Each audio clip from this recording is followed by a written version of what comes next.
अपने परमेश्वर को देखो। हालेलुया। जब हम अपने परमेश्वर को जब देखना जब जान जाएंगे, परमेश्वर बहुत ही अद्भुत रीति से आपके जीवन में इस 2025 में परमेश्वर आपके व्यक्तिगत जीवन में, आपके परिवार जीवन में या आपके पूरे परिवार में परमेश्वर एक बहुत ही अद्भुत युक्ति करने वाला वंडरफुल परमेश्वर है। हालेलुया। हमारा विषय है अपने परमेश्वर को देखो आज से, लेकिन उससे ऊपर 9 से, हे सियोन को शुभ समाचार सुनाने वाली ऊंचे पहाड़ पर चढ़ जा।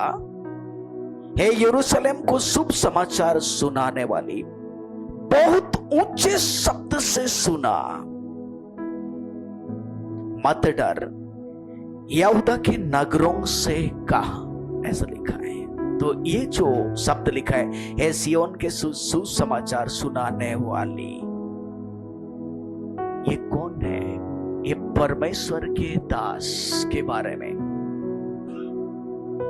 सियोन को शुभ समाचार, आप सियोन के लोग हैं और उसको शुभ समाचार सुनाने वाला परमेश्वर हमें चुना है। और प्रभु मुझसे कहता है कि हे सियोन के शुभ समाचार सुनाने वाले, सुनो, ऊंचे पहाड़ पर, मतलब परमेश्वर की उपस्थिति में तू भी चला जा। और यरूशलेम को शुभ समाचार सुनाने वाली, आपको सुसमाचार सुनाने वाले बहुत ऊंचे शब्द से सुना। हर कोई को, एक एक जन को ऊंचे शब्द से एक शब्द को सुनाना है, और वो यह है कि मत डर।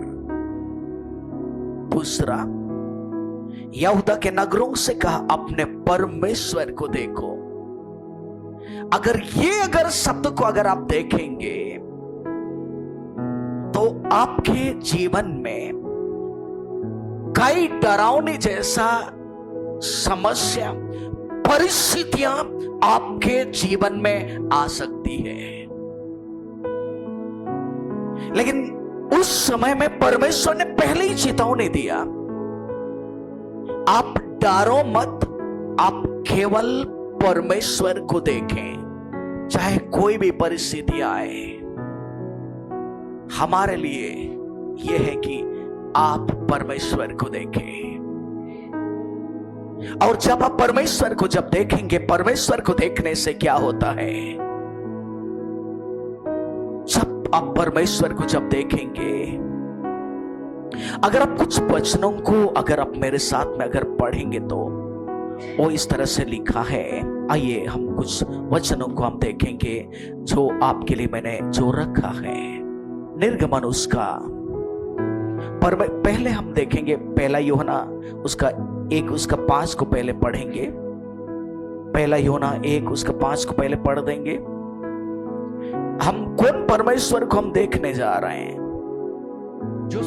जो सुसमाचार हमने, यूहन्ना कहता है, जो समाचार हमने उससे सुना है और तुम्हें सुनाते और हैं, हम तुम्हें सुनाते हैं। वो यह है कि, और वो सुसमाचार ये है कि परमेश्वर ज्योति है और उसमें कुछ भी अंधकार नहीं। कुछ भी अंधकार नहीं है। अब यूहन्ना कहता है, हमने जो समाचार उससे, यानी कि प्रभु से सुना है, और वो समाचार यह है कि परमेश्वर ज्योति है और उस परमेश्वर में कुछ भी अंधकार नहीं है।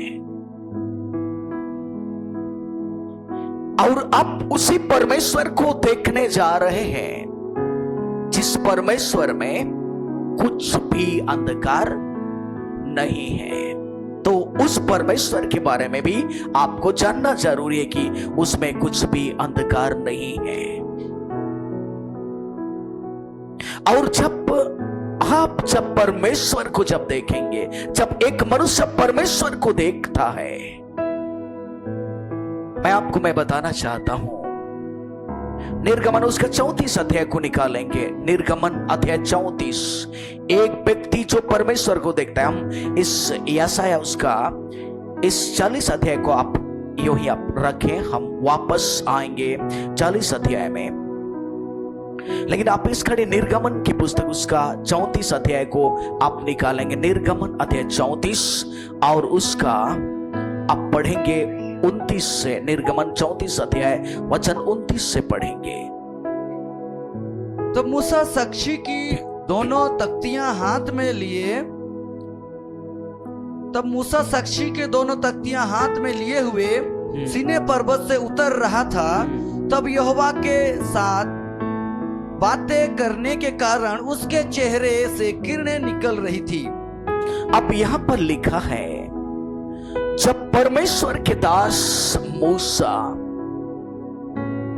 साक्षी की दोनों तख्तियां जो परमेश्वर ने उसको लिख करके दिया था, या उस पटिया पर जो परमेश्वर की आज्ञा जो लिखी हुई थी, और उस आज्ञा को पकड़ करके जब सीनै पर्वत से जब नीचे जब उतर रहा था, तब यहोवा के साथ बातें करने के कारण उसके चेहरे से किरणें निकल रही थी। परंतु वो यह नहीं जानता था परंतु मूसा यह नहीं जानता था उसके चेहरे से किरणें निकल रही थी। उसके चेहरे से किरणें निकल रही है। अब मूसा जो परमेश्वर का एक दास था और प्रभु के वचन को पाने के लिए और सीनै पर्वत के ऊपर में चढ़ गया, और 40 दिन और 40 रात उसने निराहार रहा। और उसके बाद में 40 दिन के बाद में परमेश्वर के दास मूसा उस परमेश्वर के आज्ञा वचन को लेकर के, उन तख्तियों को लेकर के अपने लोगों के बीच में वो आता है। और जब अपने लोगों के बीच में आ रहा है तो सीनै पर्वत से उतरते समय में परमेश्वर के लोगों ने, इस्राएलियों ने उसके चेहरे से परमेश्वर का किरण जो चमक रही थी, उसके अंदर से जो चमक रहा था, उस चमक को इन लोग जो है देख रहे थे। हालेलुया। एक व्यक्ति जो परमेश्वर की उपस्थिति में जाकर के बैठता है, एक व्यक्ति जो परमेश्वर से बातचीत करता है और उसका चेहरा प्रकट करता है कि ये परमेश्वर के साथ में ये बातचीत करके वापस आ रहा है। हालेलुया। अब इस्राएलियों ने सोचा कि कहां क्या हो गया होगा, लेकिन जब वो प्रभु के उस पहाड़ से जब नीचे आया, उसका चेहरा कोई लोग देख नहीं सक रहा था, क्योंकि उसके चेहरे से किरणें मतलब आप समझते हैं क्या है? रोशनी। और किस तरह से बोलने से, जब सुबह सुबह जब सूरज जब उगता है तो रोशनी जब जैसा जब जाता है, या खपरा घर का अनुभव है तो जब एक खपरा जब टूटा हुआ रहता है, छेद हुआ रहता है, तो वहां से जब सूरज का प्रकाश किरण जब नीचे आते तो किस तरह से लगता है। और उस तरह से उस मूसा की चेहरा से उस किरणें, उस प्रकाश उसके चेहरा से चमक रहा था। हालेलुया।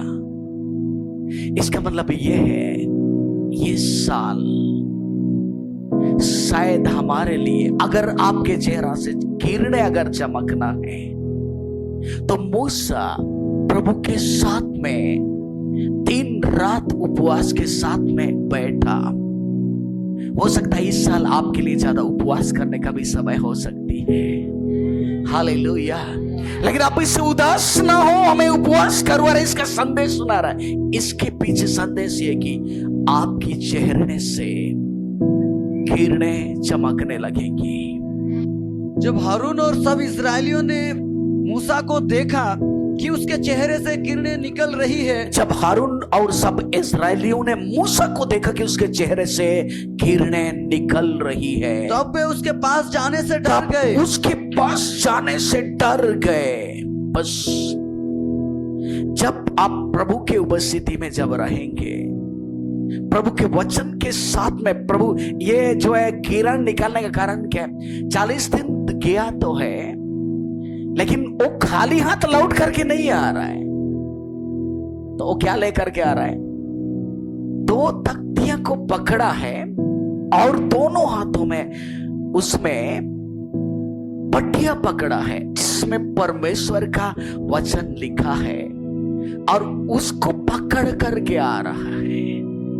और उसको जब पकड़े हुए लोग जब देख रहे थे, ये उस पत्थर में लिखी हुई चीजों को पकड़ा है और इसकी सामर्थ उसके चेहरे से प्रकट हो रही है।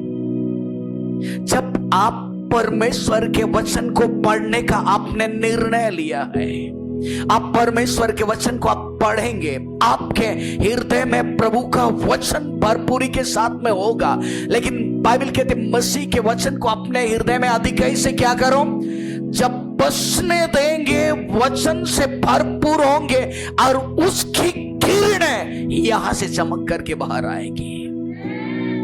तब आपको लोग जानेंगे इसके अंदर में सचमुच में परमेश्वर का क्या है? वचन है। और उस वचन के चलते ये क्या कर रहा है? चमक रहा है। क्योंकि बाइबल कहते परमेश्वर स्वयं क्या है? ज्योति है, उसमें अंधकार नहीं है। अगर आपके पास में परमेश्वर का वचन है तो आपके अंदर से उस ज्योति जो अंदर में, वो यहां से चमक करके बाहर जाएगा।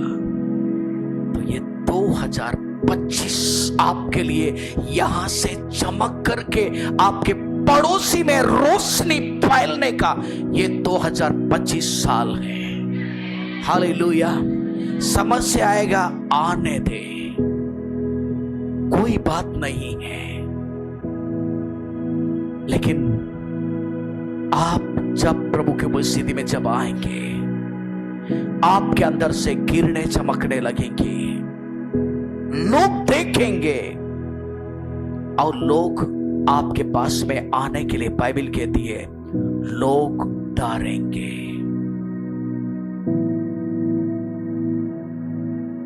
उसके बाद में जब बातचीत करेंगे, आपके द्वारा उस परमेश्वर का वचन की सामर्थ उनके जीवन में काम करते हुए आप उसको देखेंगे।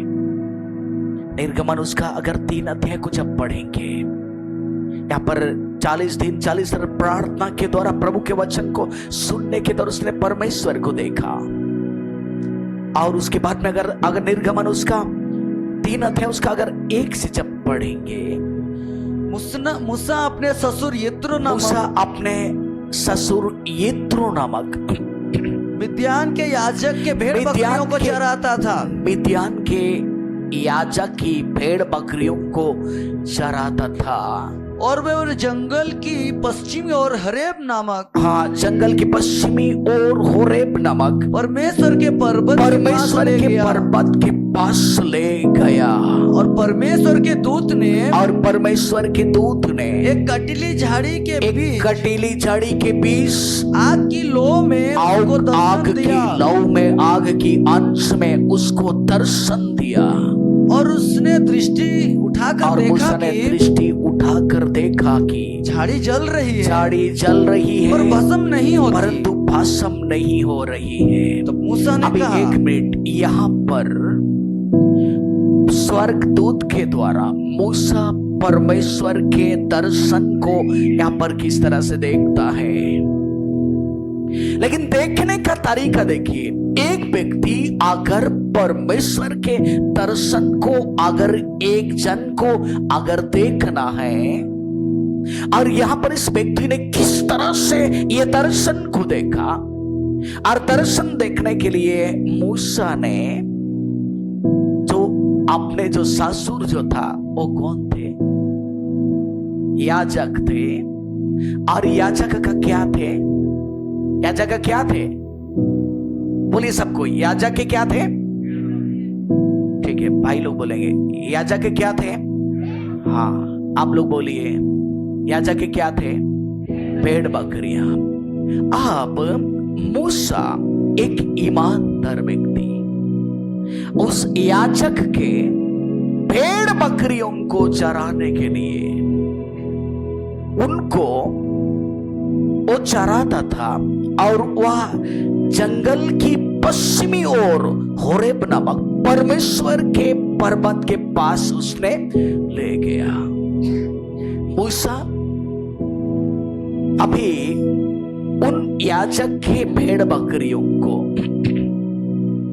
एक होरेब नामक पर्वत के पास में भेड़ बकरियों को चराने के लिए ले गया है। हालेलुया।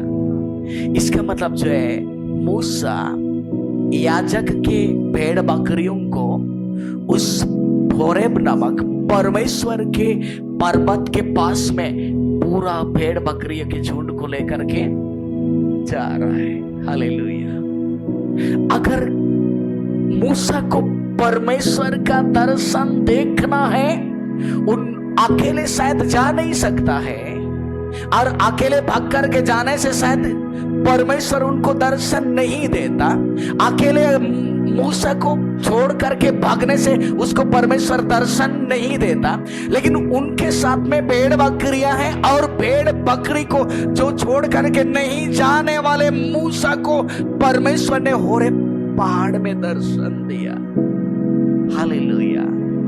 इसका मतलब यह है कि यहां भी परमेश्वर की कलीसिया में बहुत सारे भेड़ बकरियां हैं, और इन भेड़ बकरियों को अगर आप चराएंगे और उसके साथ में जब आप परमेश्वर के उपस्थिति में उस होरेब पहाड़ के पास में जब आप जाएंगे और उस परमेश्वर की उपस्थिति होरेब पहाड़ में आपको परमेश्वर का दर्शन होगा।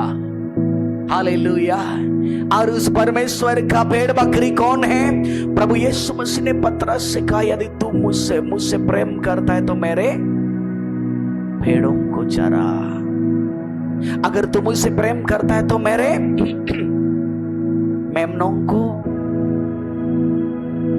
रखवाली कर। अगर तू मुझसे प्रेम करता तो मेरी भेड़ों को क्या कर? चरा। ओ परमेश्वर प्रभु यीशु मसीह महायाजक का भेड़ बकरी कलीसिया है। जब आप कलीसिया के साथ में जब मिल करके जब जाएंगे उस परमेश्वर के उपस्थिति के पहाड़ में, उस कलीसिया में जब जाएंगे, और आप मूसा की तरह आपको परमेश्वर का दर्शन आपको कलीसिया में आपको मिलेगा। और ये साल आपके लिए उस परमेश्वर की कलीसिया में आकर के परमेश्वर का दर्शन करने का समय है, न कि अगर आप भेड़ बकरियों को छोड़कर मैं अकेले ही जाऊंगा, मैं अकेले ही दर्शन करूंगा। भूत से दर्शन होगा।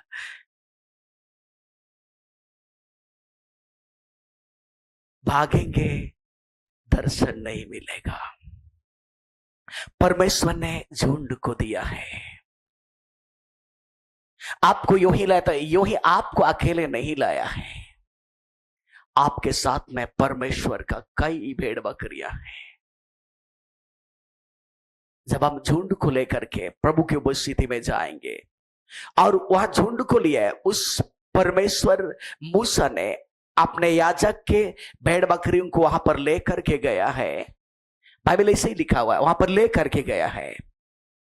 मिद्यान याजक की भेड़ बकरियों को चराता था, वह उन्हें जंगल की पश्चिमी ओर होरेब नामक परमेश्वर के पर्वत के पास में उनको ले गया।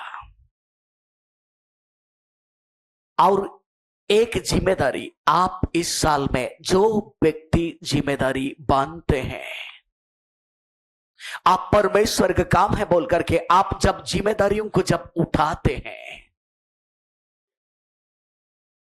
हर साल हर सप्ताह एक बदलाव को अगर आप लाने के लिए अगर आप सोचते हैं, आप चाहते हैं, 2 में लिखा है, परमेश्वर के दूत ने एक कटीली झाड़ी के बीच आग की लौ में उसको दर्शन दिया, और उसने दृष्टि उठा करके देखा झाड़ी जल रही है पर भस्म नहीं हो रही है। किसने दर्शन दिया? बोलिए, किसने? किसके स्वर्गदूत ने दर्शन दिया? परमेश्वर के स्वर्गदूत ने मूसा को दर्शन दिया।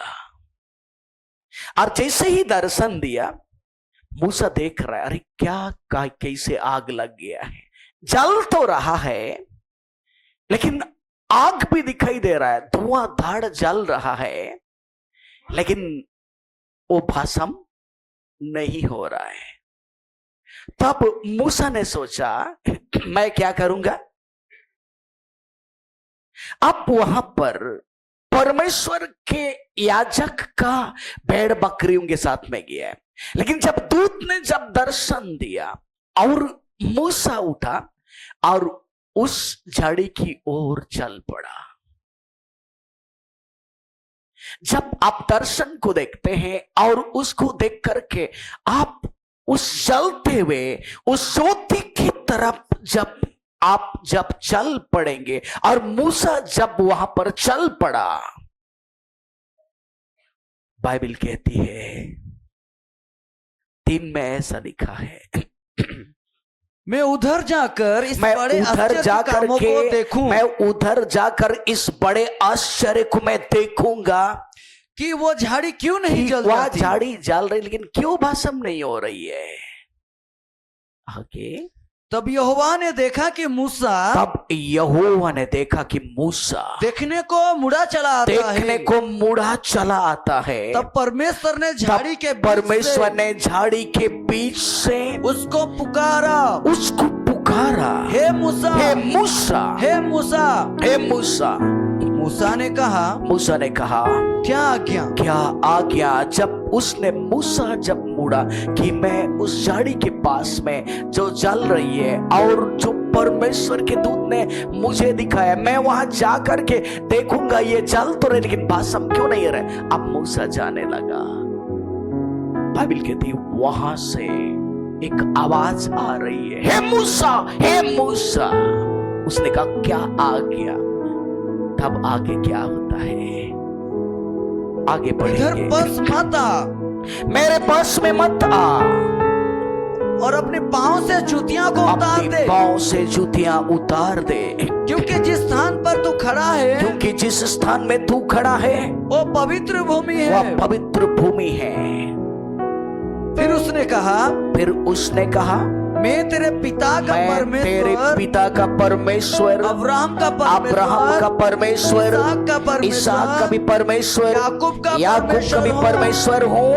मूसा ने जो परमेश्वर की ओर से देखने से डरता था, अपना मुंह ढांप लिया। अब परमेश्वर अभी मूसा से बात कर रहा है।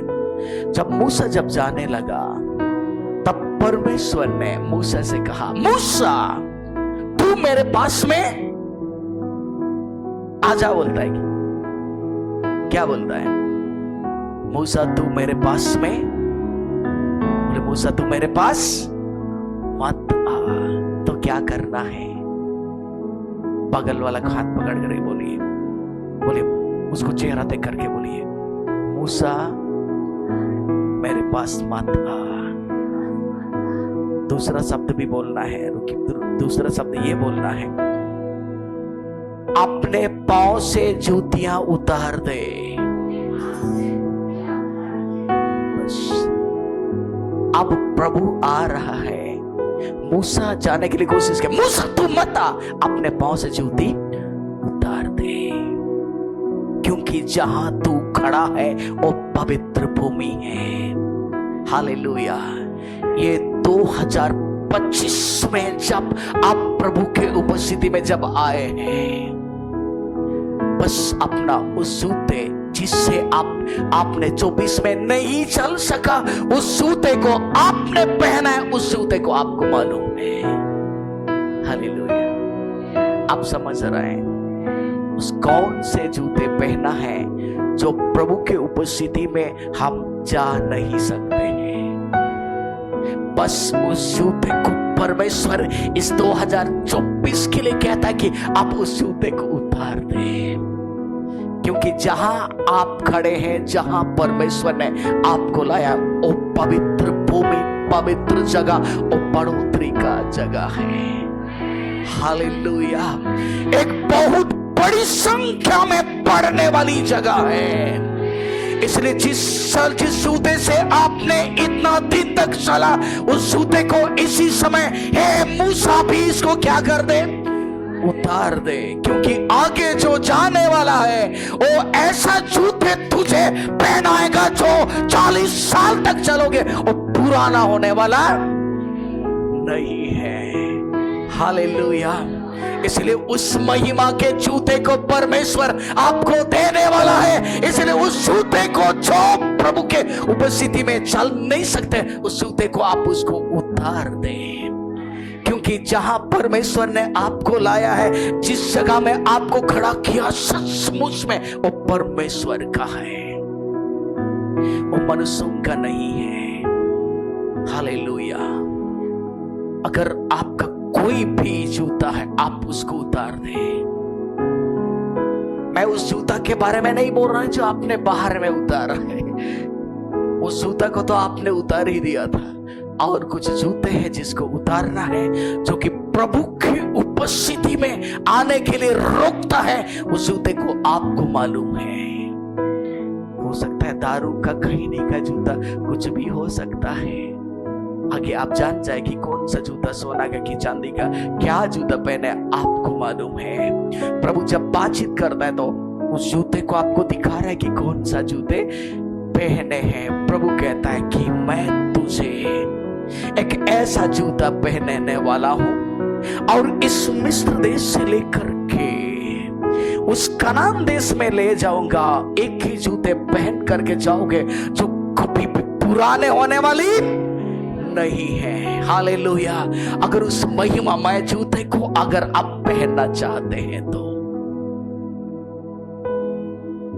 बस अपना पुराना जूता को उतार दे, अपने पुराना स्वभाव को क्या कर दे, महिमा के जूते को पहन करके आप आगे बढ़े। हालेलुया।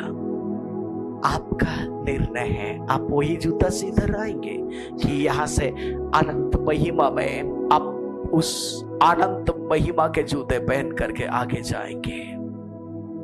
2025 में पुराने जूता से देखने का साल नहीं है। प्रभु कहता है इस 2025 में आप परमेश्वर को देखें। परमेश्वर एक नया जूता देने वाला है।